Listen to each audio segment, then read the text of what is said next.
Allahu wabarakatuh.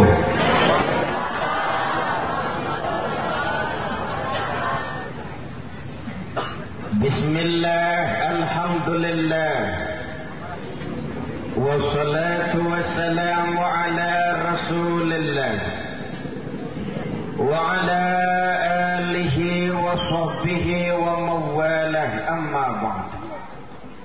Puji dan syukur kita limpahkan kehadirat Allah yang maha luhur dan maha ghafur, yang maha pengasih, yang tidak pernah pilih kasih, yang maha penyayang, yang kasih sayangnya tidak pernah terbilang.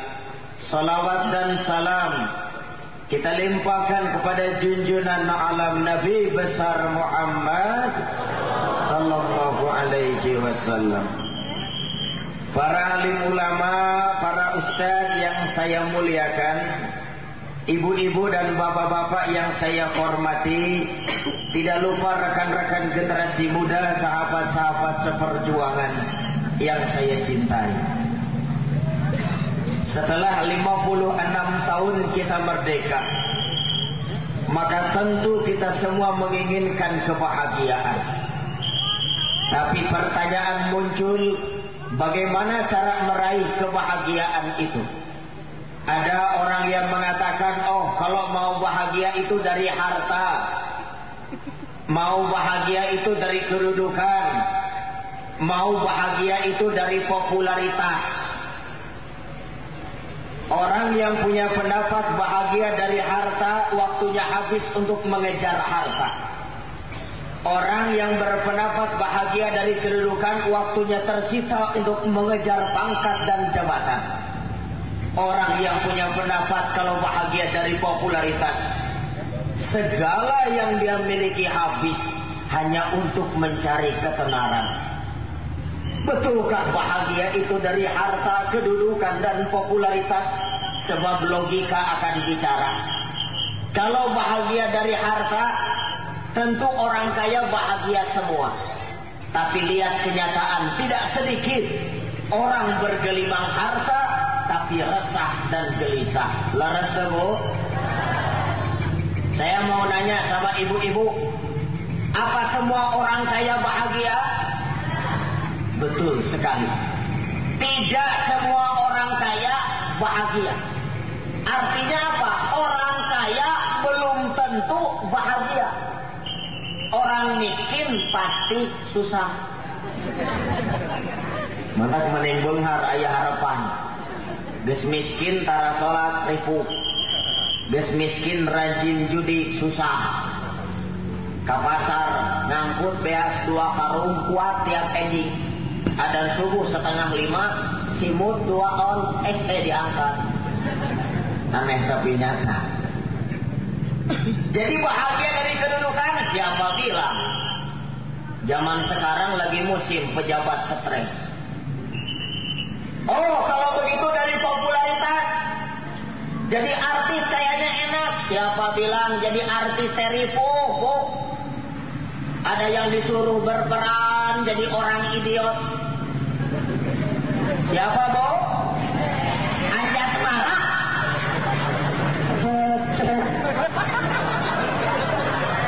Itu mah ustad.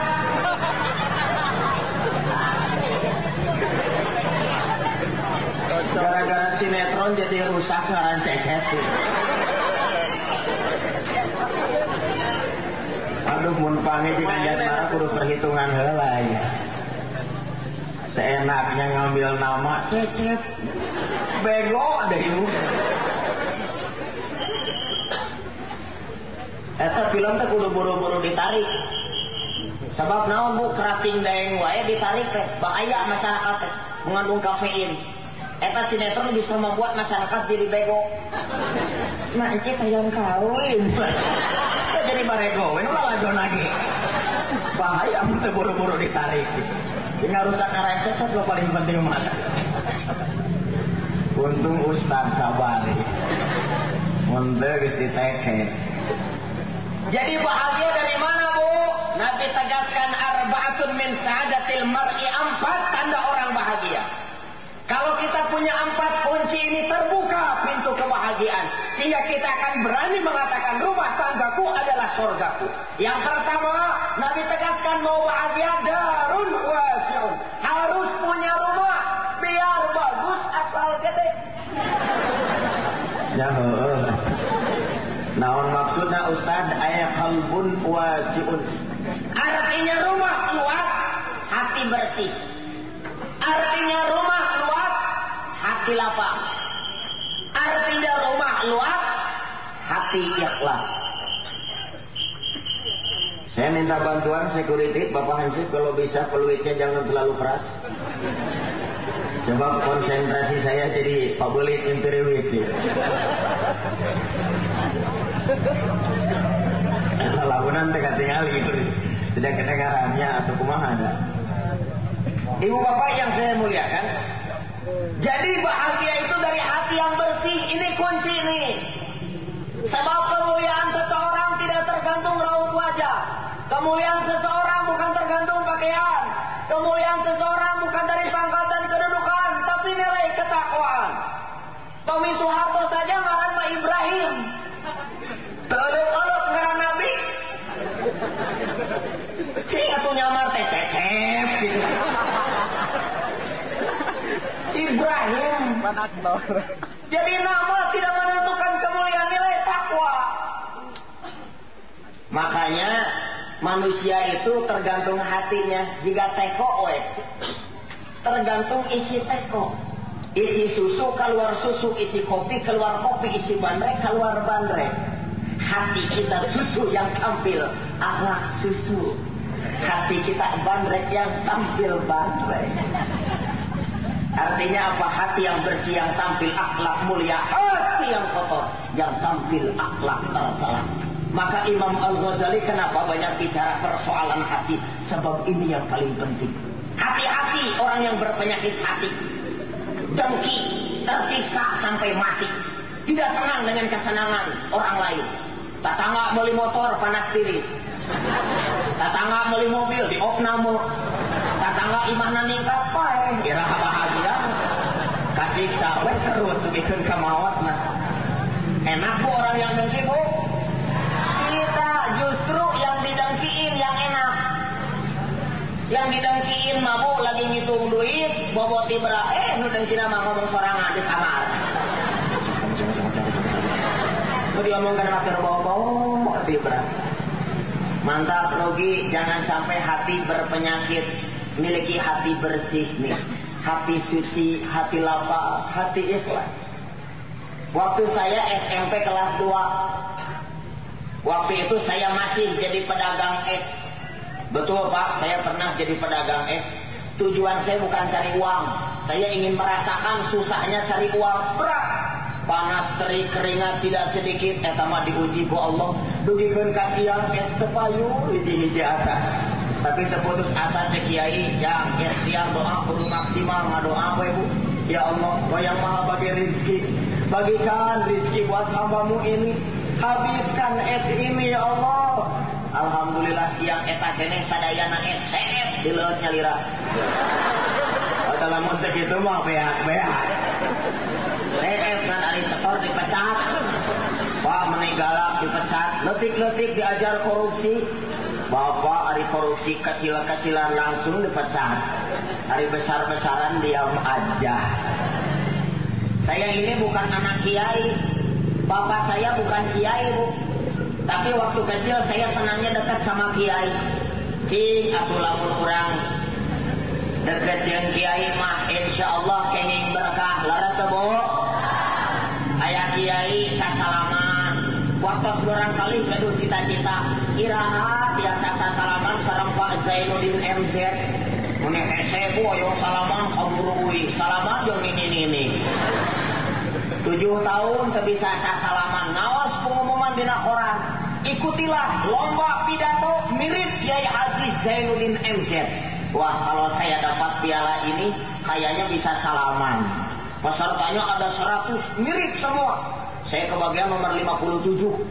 Kata panitia, Cecep Maulana peserta 57 silakan tampil. Disuruh pidato di payunan Pak Zainuddin MZ. Kebetulan jadi juri. Saya bilang begini Pak di depan beliau. Assalamualaikum.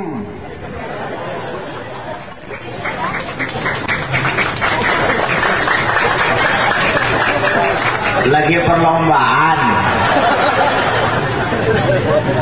Warahmatullahi wabarakatuh. Pada kudu mirip. Dinilai langsung sama Pak Zainuddin. Hakikat puasa membentuk manusia bertakwa. Intinya pengendalian diri agar kita terhindar sifat tercela, sekaligus membentuk kepekaan sosial dalam kehidupan. Masih banyak saudara-saudara kita yang hidup di bawah garis kemiskinan. Maka kalau kita diberi keluasan rezeki, di sana ada anak-anak yatim, janda-janda tua, panti jompo yang kurang mampu. Iklan layanan masyarakat ini terselenggara kerjasama dengan larutan penyegar cap kaki tiga. Oh, dari nanti pindah ke ayah-ayah naliwah. Pak Zainuddin melambaikan tangan. Sini, nak. Nama kamu siapa? Cecep. Habis sedih 7 tahun karek saya salama. Cecep apa? Lama. Jadi ngeletikan daerah. Suara kamu mirip. Bapak juga mirip. Mirip bapak. Kamu sama dengan anak saya. Putranya sebesar saya, Bu. Yang paling gede. Namanya Haji Fikri. Alhamdulillah sudah haji. Semua anaknya 4. Laki-laki semua. Alhamdulillah haji semua. Istrinya ibu haji. Mana haji. Wana haji. Eta kabeh tatanggana nu geus ka Mekah. Haji. Sarua we di dieu ge. Ngobrol panjang lebar saya bisik-bisik kiai biasanya sok gaduh amalan. Kiai biasanya suka ada wirid-wiridnya. Sugan we masihan, Bu. Maaf Pak, saya lancang. Ada apa nak? Saya ingin tahu rahasia Bapak. Rahasia apa? Rahasia sukses, Pak. Tidak disangka, Bu. Pak Zainuddin membisikkan ke telinga saya 3 kali rahasia. Eta mah Pak ngaharewos lalaunan bisa. Terang sekali kata Pak Zainuddin.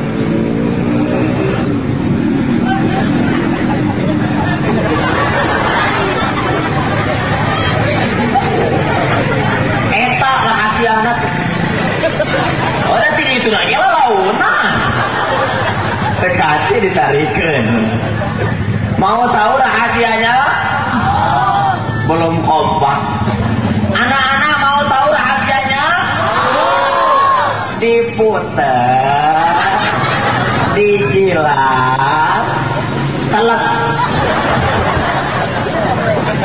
Beda baru daftar di beres seri mas sare. Saru aja nini. Saya kalau di kuliahan ngajar sama mahasiswa saya serius di kuliahan. Di dia dibawa serius mah hiji-hiji mundur. Ibu-ibu dan bapak-bapak, apa rahasianya kata Pak Zainuddin? Sini. Apa-apa? Ikhlas. Apa-apa? Ikhlas. Terus apa lagi Pak? Ikhlas. Gagaro ikhlas. Jauh-jauh ke Jakarta kan benang ikhlas. Uwe ke Bandung bingung naon artina. Murid saya di masjid nanya di Bandung, Pak Ustadz Cecep sukses ketemu Pak MJ di Jakarta. Apa rahasianya? Ikhlas. Apa-apa? Ikhlas. Apa lagi Pak? Ikhlas. Kata budak gagaro Ustadz bingung sarua aing gelieur di Jakarta lagi gitu. Ka Bandung lagi gitu. Kumaha hati pusat we. Jadi rahasianya apa, Bu? Nih, pertama kuncinya. Kam min amalin yatasawwaru bi surati a'malid dunya wa yasiru bi husni niyyah min a'malil akhirah wa kam min amalin yatasawwaru bi surati a'malil akhirah thumma yasiru min a'malid dunya bi su'in niyyah. Betapa banyak amalan dunia jadi amalan akhirat karena baiknya niat. Tidak sedikit amalan akhirat jadi amalan dunia karena jeleknya niat. Salat, zakat, puasa, haji itu adalah amalan-amalan akhirat. Tapi tidak ikhlas hanya jadi amalan dunia. Petani mencangkul di sawah, pedagang jualan di pasar, buruh kerja kerja di pabrik, itu adalah amalan dunia. Tapi ikhlas, cari nafkah halal membiayai anak istri. Maka setiap jangkulan, tetesan keringat yang keluar dari seorang pedagang dan buruh dicatat jadi pahala yang bermanfaat di akhirat. Demi Allah, petani yang penghasilannya tidak besar, pedagang dan buruh yang gajinya tidak besar, tapi cari nafkah halal membiayai anak istri lebih mulia daripada pejabat tiap hari korupsi dalam kehidupan sehari-hari. Ini yang harus ibu banggakan. Kalau dikasih rezeki suami teh ulah jangan doang. Nanti bagi peot saya kita.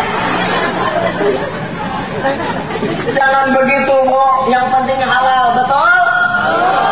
Punya duit, senyum. Tak boga duit, senyum. Sebab tersenyum oge anger tak boga duit. Sugan lamun ibu amak-amakan tidak boga duit. Bekilieur. Menenge senyum, tapi kudu aya balad. Ulah serangan wae. Ibu-ibu senyum dah senyum teh Bu berpahala. Laras teh Bu. Nabi itu terkenal orang yang murah senyum. Tapi kalau agama sudah dicaci maki dan dihina, galaknya bukan main. Baru marah, tapi senyumnya sungguh senyuman yang ikhlas. Ini nih penting. Makanya kalau ibu suami baru pulang dari pasar, capek bukan main, langsung Bu senyum. Nyai tah yang belanja ti akang. Ditampi Kang sabaraha? 10.000 satahunan. Punten ibu, senyum atau ambek? Jawab dengan jujur. Senyum atau ambek? Senyum. Akang ditampi kunyai, ibu kedah cerdik. Sabaraha akang 10.000. Kanggo sabaraha lami satahunan. Ibu buru-buru ke pasar beli kalender. Saya mau nanya kalender ke angena sabaraha sasi? Pas bisa. Akang ditampi kunyai, alhamdulillah terus di pasar kenging ieu cekal satahun. Mun naon kalender. Ini akang punya tuang letakan kalender.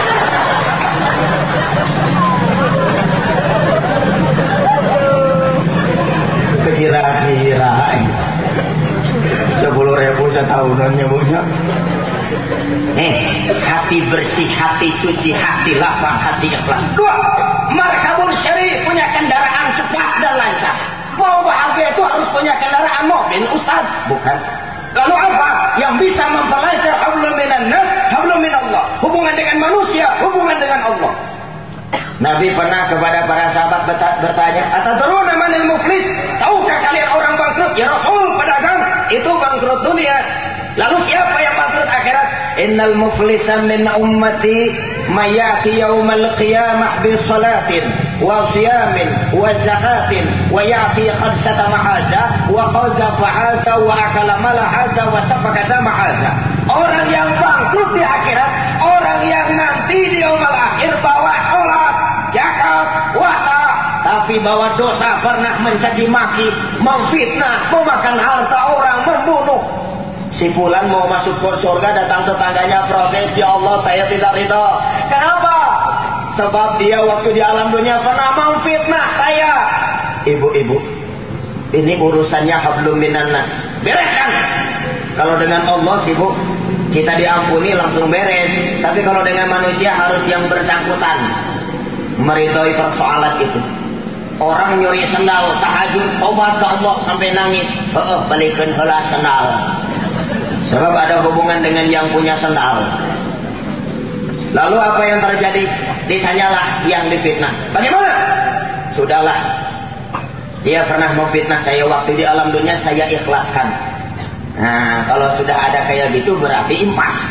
Tapi ada syaratnya. Apa syaratnya? Sudah saja dia kebetulan pernah sholat di alam dunia, biar saya minta pahala sholatnya. Jadi beres urusan saya dengan dia. Ya susah juga, mau nggak mau harus dibereskan. Akhirnya kayak begitulah. Datang yang kedua, dia pernah mencaci maki ya Allah, dan saya minta puasanya. Akhirnya beres dengan yang kedua, tapi puasa diambil. Datang yang ketiga, dia waktu di alam dunia pernah nyuri uang saya. Makanya parah kalau jadi koruptor, sebab bukan orang individu, duit rakyat yang nuntutnya rakyat. Dia pernah nyuri uang saya, terus biar saya ikhlaskan. Dia pernah zakat, nah saya minta pahala zakatnya saja. Yang kaget datang yang keempat. Siapa yang keempat? Saya waktu di alam dunia dibakar rame-rame sampai mati saya, dia yang bunuh saya ya Allah. Waduh, berat nih, pernah membunuh si fulan ini. Lalu gimana yang dibunuh? Sudah sajalah, saya ikhlaskan saya pernah dibunuh. Tapi saya minta semua amal soleh dia buat saya. Mau nggak mau. Akhirnya begitulah rugi si bulan ini. Habis amalannya, walaupun beres urusan dengan keempat tetangganya. Yang kaget datang tetangga yang kelima. Siapa ini yang kelima? Saya juga pernah difitnah ya Allah. Terus saya minta sholatnya, sudah diambil. Saya minta zakatnya, terus di sana. Saya minta puasanya, saya. Jadi tinggal nawan, Gus Allah nanam. Jadi gimana saya? Terserah kamu, pokoknya dia sudah nggak ada apa-apa. Akhirnya dipikir-pikir, kata yang kelima, ya sudahlah. Saya nggak akan minta sholatnya, nggak akan minta zakatnya, nggak akan minta puasanya, nggak akan minta hajinya. Saya nggak akan minta apa-apa dari dia karena dia sudah nggak punya apa-apa. Justru saya mau ngasih. Kata yang kelima, kamu mau ngasih? Iya, saya mau ngasih. Kebetulan saya mau ke surga, tapi ada kesusahan. Saya punya dosa. Nah, supaya lancar dosa saya kasihin sama dia ya. Maka Nabi tegaskan, fa'in faniyat hasanatuhu qabla ayyuhzama alaikum khizam min khatayahu. Apabila pahala kebaikannya habis untuk menebus hutang dosa, diambil dosa orang yang difitnah, dikasihin sama yang mitnah. Makanya hati-hati nih. Persoalan hutang nggak dibereskan waktu di alam dunia, nanti di akhirat mau bayar pakai duit, duitnya dari mana? Tentu akan kehilangan pahala zakat kita, kebaikan kita. Maka hati-hatilah kita berhubungan dengan tetangga. Walaupun sholat kita mantap, puasa kita nggak pernah bolong, zakat kita rajin, tapi kalau tidak baik hubungan dengan bertetangga, maka akan rugi hidup kita di alam dunia. Maka saya seru kita harus perbaiki hubungan dengan para tetangga ini. Bukan hanya yang berkumpul di sini, tapi para pengusaha pun harus lebih dekat dengan masyarakat agar nanti terjamin di yaumul akhir. Ini yang paling penting nih. Perhatikan dulu masyarakat sekitar. Sebelum menarik pekerja dari daerah luar, pikirkan dulu masyarakat di sini sudah kerja apa belum, baru kasih kepada orang lain. Sebab kita harus memperbaiki. Kesenjangan sosial ini bisa menimbulkan ekses di mana-mana.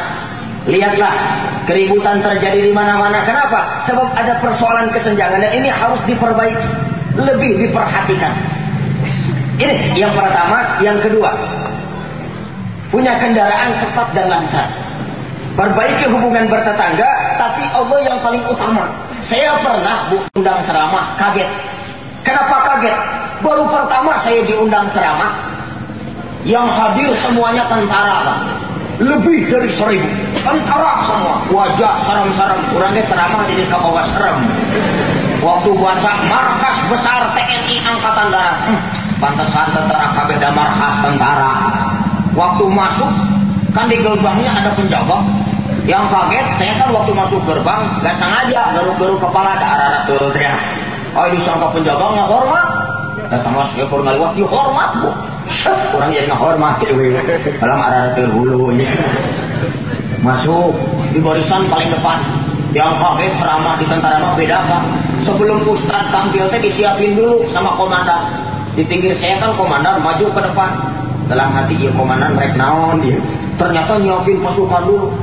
Teriak bu di depan saya. Kalau ada seluruh pasukan istirahat itu. Saya juga ikut istirahat di tempat. Dina hati ngomong kakara aing ceramah istirahat di tempat heula. Tapi dina hati siap. Oh, ikut siap. Untung baheula pernah pramuka jadi apa? Nu kaget komando katilu. Kepada Al-Ustaz SMA. Waktu tempat kami persilakan siap.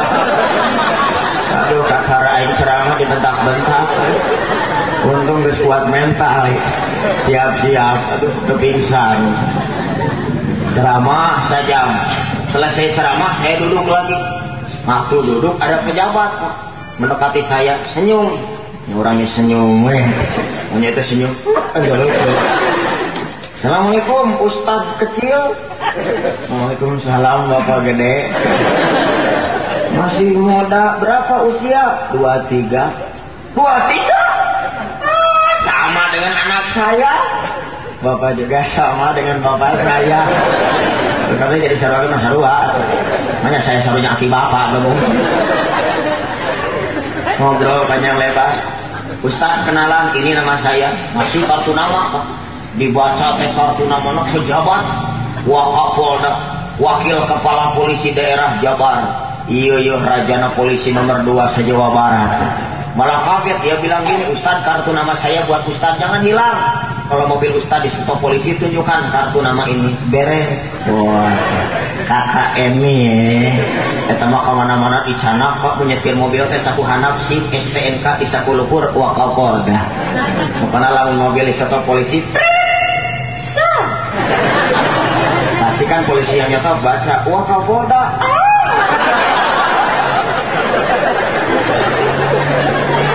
Kaget.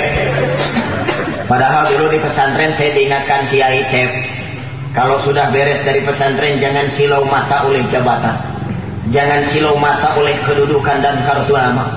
Nasihat Kiai jadi kenyataan. Lagi nyetir mobil ditabrak dari belakang. Juga lihat spion kaget, yang nabrak mobil polisi. Betul Pak. Ditabrak polisi. Panjang urusan mobil penyok kurang dipolototan. Saya ningali saku, saya tersenyum Wakapolda saya bawa. Pokoknya lamun nabrak balotot. Beres. Tenang ya Wakapolda ieu. Saya berhenti, yang nabrak berhenti di depan saya. Saya keluar, yang nabrak keluar. Betul, yang nabrak polisi. Saya belum melihat wajahnya. Saya belum melihat mukanya, yang saya lihat rambutnya dari belakang. Seragam dinas dan senjatanya di pinggang. Begitu dia lihat ke belakang, saya lihat mukanya kaget Pak. Ternyata orang yang nabrak saya, orang yang ngasih kartu nama. Yaitu Wakapolda. Ustaz kecil, Bapak gede. Kumaha damang? Alhamdulillah, ya mobil tidak aman. Disangka-sangka nu nabraknya nu dibangga-bangga. Tapi orangnya tanggung jawab Ustaz, Bapak yang salah. Semua kerusakan mobil Ustaz, Bapak ganti. Begitu kan orangnya jadi izin. Bapak menikah ke sawah.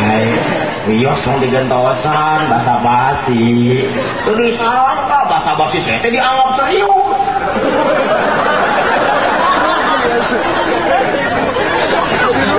Ustaz, atur nuhun jadi gentosan mah.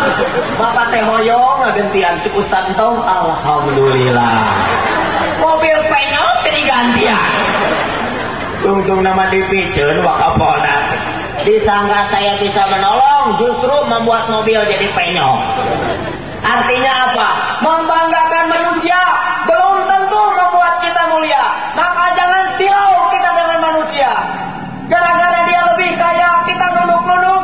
Gara-gara dia lebih tinggi kedudukan, wah sopannya bukan main. Tapi ketemu dengan tetangga yang lebih miskin dari kita, galak polototnya bukan main. Dengan orang kaya, gak mau Pak. Orang yang lebih rendah dari kita, cagir sih ya. Ulah gitu-gitu coy. Sebab manusia itu sama. Yang membedakan ketakwaan, betul Bu? Yang membedakan ketakwaan, maka dekati Allah. Itu kunci yang paling utama. Maka ada santri dengan gurunya dialog. Guru, ajarkan aku ilmu agar imanku bertambah. Kalau kamu mau ilmu agar imanmu bertambah, berenang kamu di tengah laut. Oh, masa guru? Saya kira nggak ada hubungan air laut dengan iman. Kalau kamu nggak percaya, kita berenang saja. Saya sih sudah percaya, kamu saja yang berenang. Nanti diantarin. Baik guru. Ini maaf bu, karena banyak kendaraan lewat. Saya dulu pernah kuliah di IAIN jurusan dakwah. Itu ada mata kuliah namanya ilmu retorika. Ilmu retorika, ilmu cara pidato. Dalam ilmu cara pidato itu diungkapkan bahwa manusia cenderung melihat benda yang bergerak. Makanya kenapa bu saya ceramah, telunjuk saya tidak mau diam, hirup terus supaya ibu melihat saya.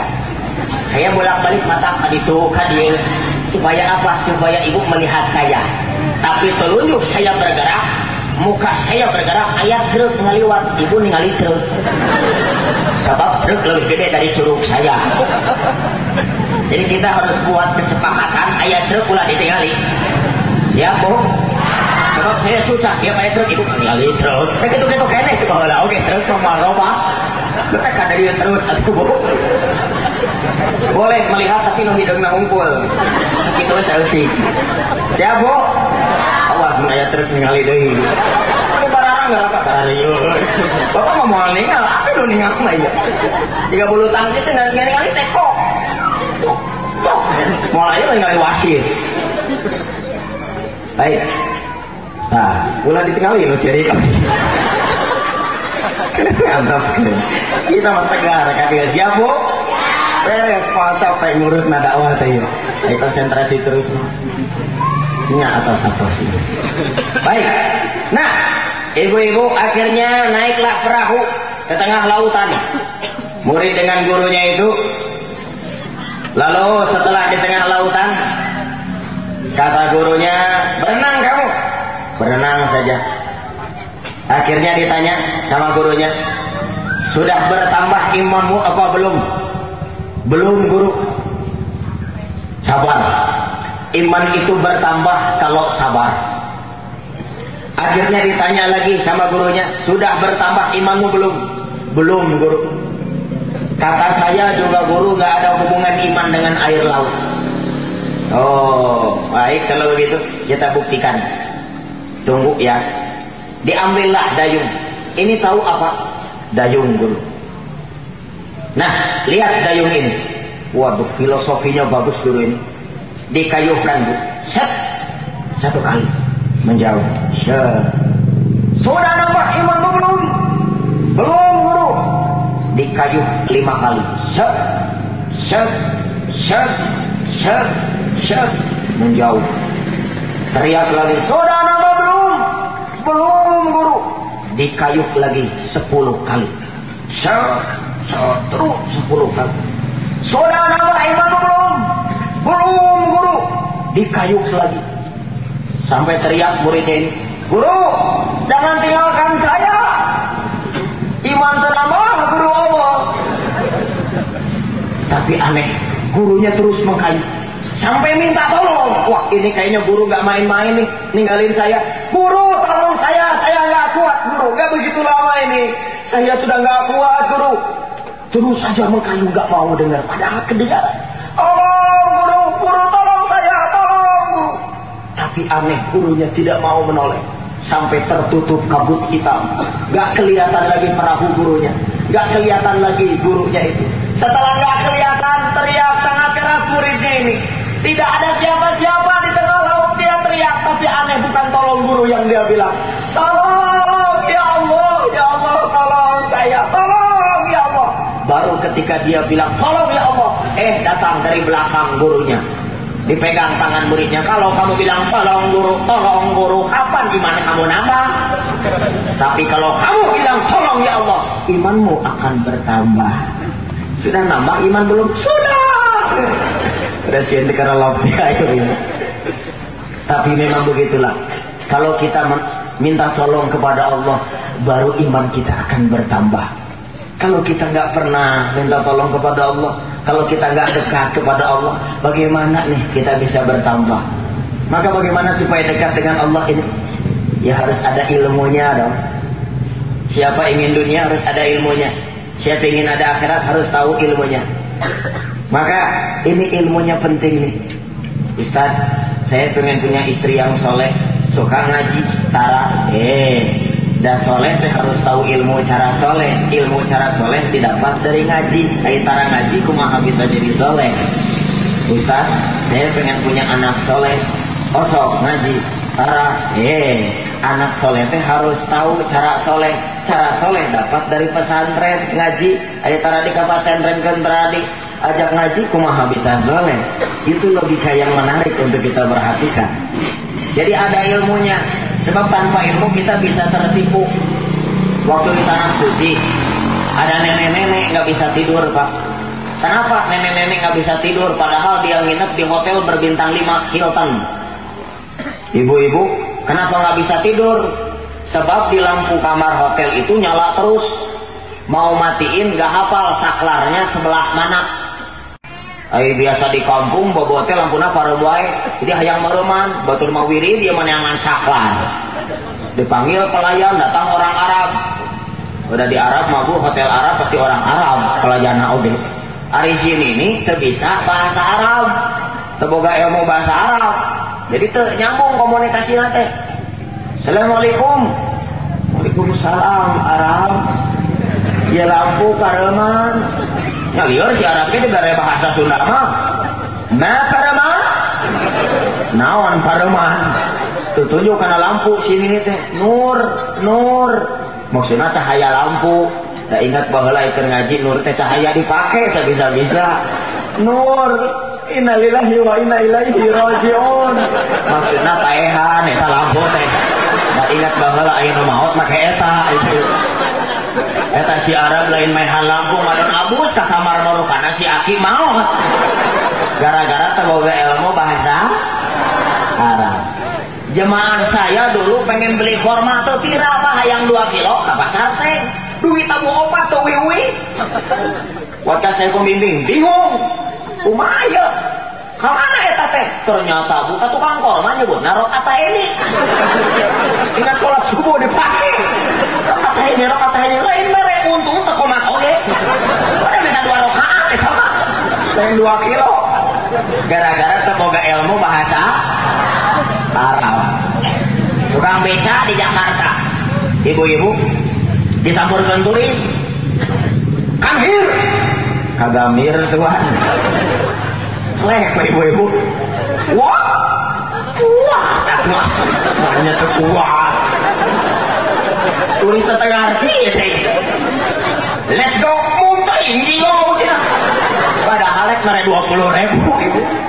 Gara-gara teboga ilmu bahasa Inggris, Arab itu kumaha. Wis kubur let's go teh Inggris. Arab. Lamun ibu. Ini nih, makanya kita kumpul di sini mau cari apa sih? Ilmu. Leres Bu? Sok ibu, saya suruh milih. Saya kasih 10.000 kayak dakwah eureum atau menang ilmu? Ilmu. 20.000 atau ilmu? Ilmu. 20 juta ilmu. Nah, ada lawan.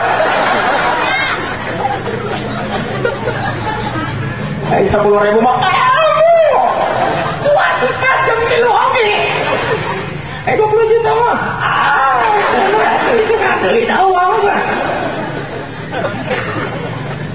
Ibu-ibu, ilmu nih.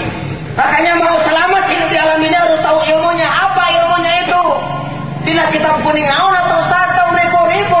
Ibu teh sudah tahu. Al-Quran itu ilmu cara hidup di alam dunia. Bisa baca, ngerti, diikuti, selamat. Itu saja. Ibu saya suruh nyetir truk, dan gak mau. Sebab apa? Tidak tahu ilmu cara nyetir truk. Maksakan tujuan kepada larang. Kenapa nyampe Hasan Sadikin? Sebab tidak tahu ilmunya. Orang bisa nyetir ya belum tentu selamat. Kita nyetir mobil, baca peringatan, awas ada lubang, belok. Kenapa? Ada bahaya. Tahu dari mana? Oh, polisi kan? Peringatan saya bisa maca. Awas ada lobang. Aya deui peringatan, awas aya liang. Belok. Kok belok lagi? Kan pakai bahasa Sunda. Saya masih ngerti. Coba kalau peringatannya pakai bahasa Inggris, dia nyetirnya di Amerika, dibaca, be careful, there is hawk. Hawk? Belok-belok. Padahal artinya sarua awas, aya liang. Lantaran teu ngarti, ngadonanya kakenek naon, cekenek teh lurus beureun ngadon digas, nyabus kana liang. Gara-gara tuh bisa maca aturan. Beres dah, Bu? Hayang selamat di alam dunia tuh bisa maca Quran lucu. Beres dah, Bu? Geus teu bisa maca teu ngarti jauh jeung Ustaz ribu. Hayang selamat itu namanya tidak sesuai dengan rencana. Tidak logis namanya. Oleh karenanya, maka Al-Quran ini yang penting. Teman saya kemarin dikirim ke Afghanistan, 4 bulan dia di sana. Wah, ada menariknya juga, Bu. Selesai dakwah dari Afghanistan di sebuah perkampungan ya di Afghanistan. Ibu-ibu, lalu apa yang terjadi? Cerita, Ustaz, kok saya malu ceramah di Afghanistan. Kenapa malu? Kamu kan bahasa Arabnya fasih, makanya dikirim. Bukan masalah itu. Saya ceramah di sebuah masjid. Penuh masjid itu, padahal masjidnya seperti Masjid Agung. Masjid Agung Bandung besar, penuh. Yang saya kaget, 90% yang hadir adalah orang yang hafal Al-Quran. Coba bayangkan gimana nggak malu saya dakwah di tempat kayak begitu. Gimana nggak gemetar saya takut salah. Waduh. Jadi perkampungan itu terkenal banyak para penghafal. Malah di setiap rumah itu biasanya kalau punya anak 4, yang paling besar hafal 30 juz. Paling minim 20 juz. Nomor 2 20, nomor 3 10. Waduh, ini harus kita jadikan contoh. Kenapa? Sebab masyarakat di sana saking rajinnya tadarus. Bukan hanya maghrib, isya, subuh saja, lohor pun selesai sholat baca 1 juz. Berarti, Bu, sehari 5 juz. Gimana nggak hafal kalau tiap hari kayak begitu? Ini harus kita budayakan. Sebab kecintaan yang besar terhadap Al-Quran. Maka yang ketiga, misbahun mutiun, lampu yang terang. Mau bahagia harus punya lampu. Apa lampunya? Lampu yang menerangi rumah kita. Sinari rumahmu dengan sholat. Sinari rumahmu dengan membaca Al-Quran. Sinari alam kuburmu dengan 3 perkara. Doa anak yang soleh, ilmu yang bermanfaat, amal jariah, harta yang dikeluarkan untuk kepentingan agama Allah. Ini yang paling penting nih, anak yang soleh. Para pemuda, kita jangan kecewakan orang tua kita. Selesai sholat doakan mereka. Betapa besar jasa orang tua bagi kita. Orang ninggalin sholat masih bisa kaya. Orang ninggalin zakat masih bisa sukses dunia. Tapi coba-coba durhaka kepada orang tua, maka tidak mungkin dia akan berhasil hidup di alam dunia. Karena azab akan langsung turun di alam dunia orang yang durhaka kepada orang tua. Maka para pemuda ingat pesan Ali. Laisal fata may yaqulu kana abi, walakinnal fata may yaqulu ha anaza. Bukan dikatakan pemuda yang hanya membanggakan bapaknya, tapi dikatakan pemuda yang menunjukkan prestasi dan potensi dirinya. Maka saya mengajak semua generasi muda di sini, kita kompak jauhi minuman keras dan perjudian. Agar Islam cerah di masa depan dengan prestasi yang kita miliki. The future of our nation is on our hands. Masa depan bangsa ini ada di tangan para pemuda. Lihat satu daerah di Spanyol, namanya Andalusia. Dulu Islam jaya. Kenapa sekarang banyak berubah masjid-masjidnya menjadi gereja? Karena dulu habis generasi mudanya. Generasi muda jauh dari agama, generasi muda jauh dari para ulama, sehingga habis Islam betul-betul merosot di Andalusia. Sebuah kota yang namanya Andalusia. Apa, Bu? Andalusia. Pokoknya ingat weh artinya teh kamu Andalusia. Ingat terus garasa. Moal pohon. Ini nih yang harus kita perhatikan. Betul Pak, itu daerah adalah dulu Islam jaya di Andalusia itu. Sekarang habis itu. Ibu-ibu dan bapak-bapak, yang keempat, bahagia akan didapat kalau kita punya pasangan takwa. Suami punya istri yang saleh.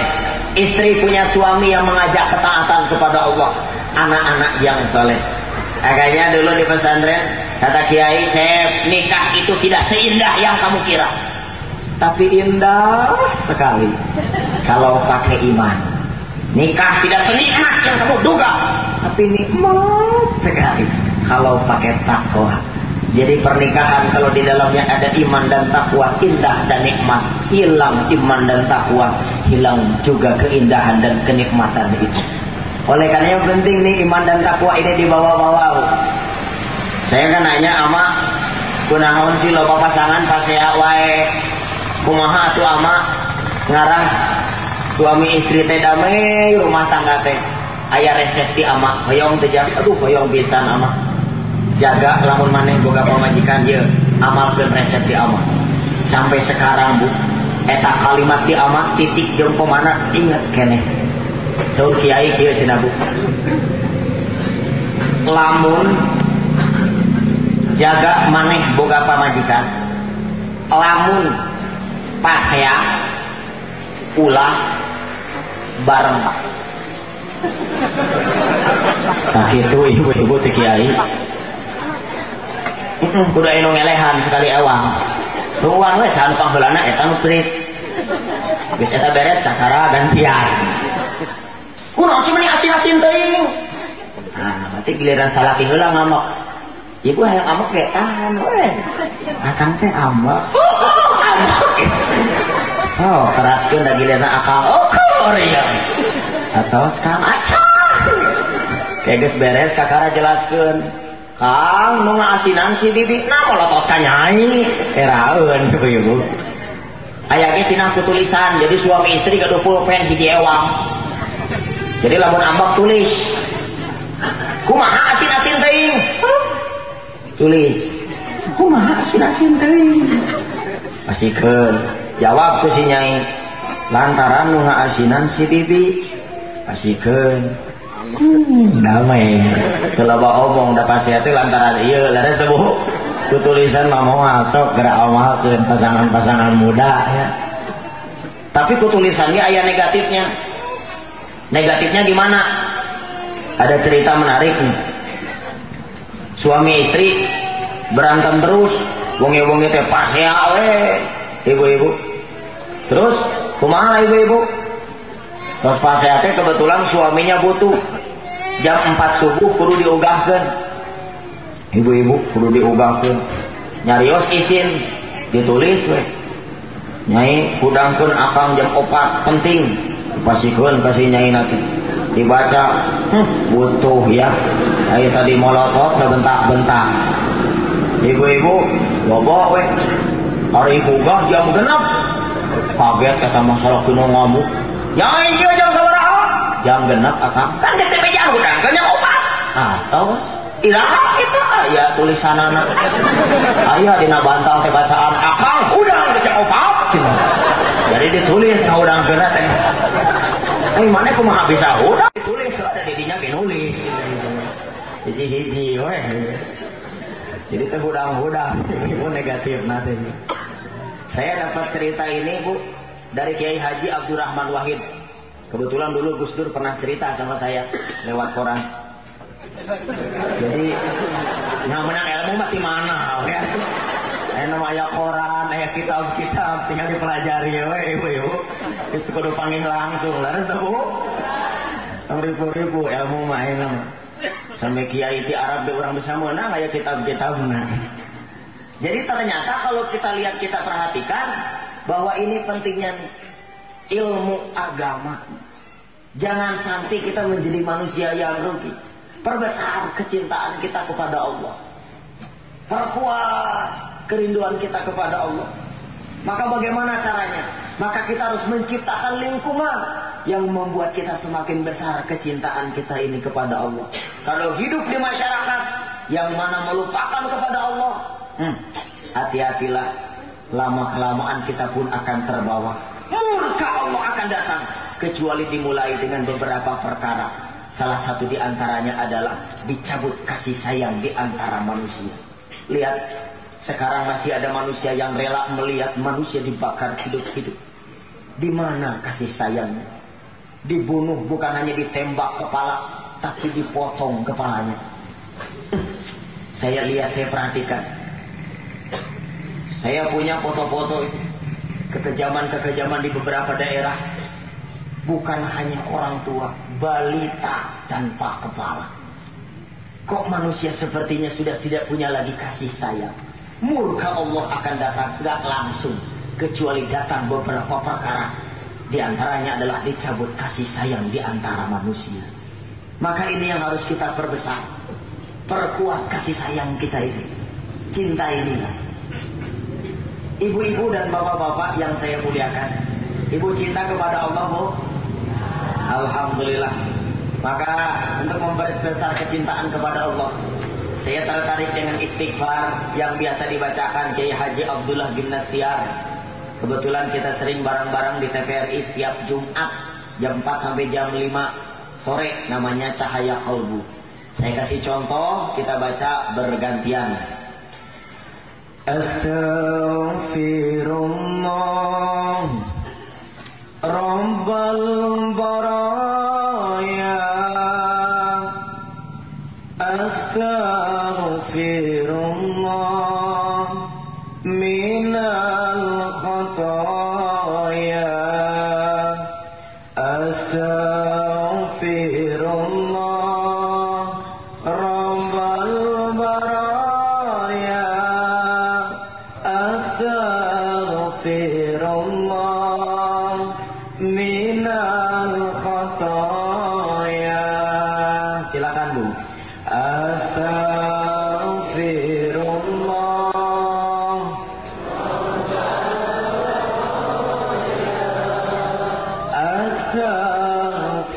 astaghfirullah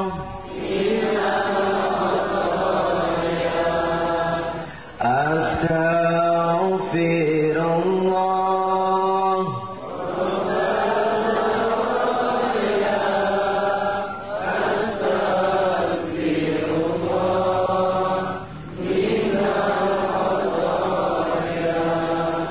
Rabbi zidni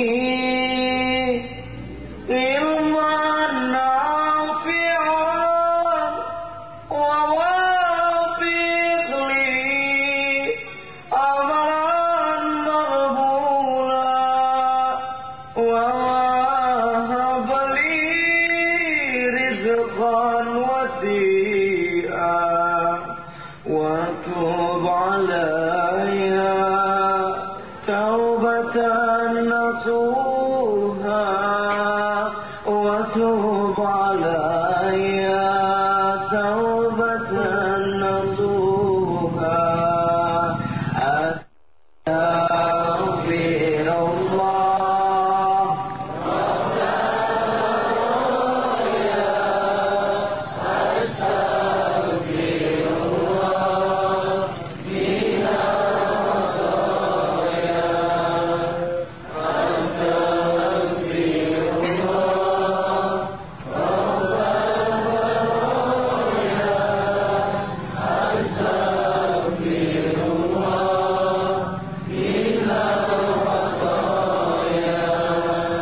hidup di dunia sebentar saja, sekedar mampir sekejap mata. Jangan terpesona, jangan terpedaya. Akhirat nanti tempat pulang kita. Akhirat nanti hidup sebenarnya.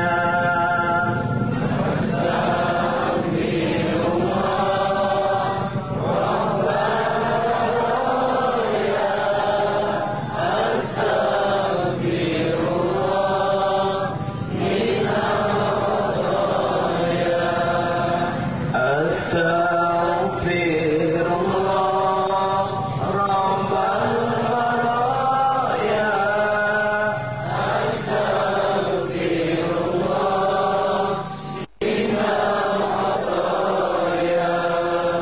barang siapa Allah tujuannya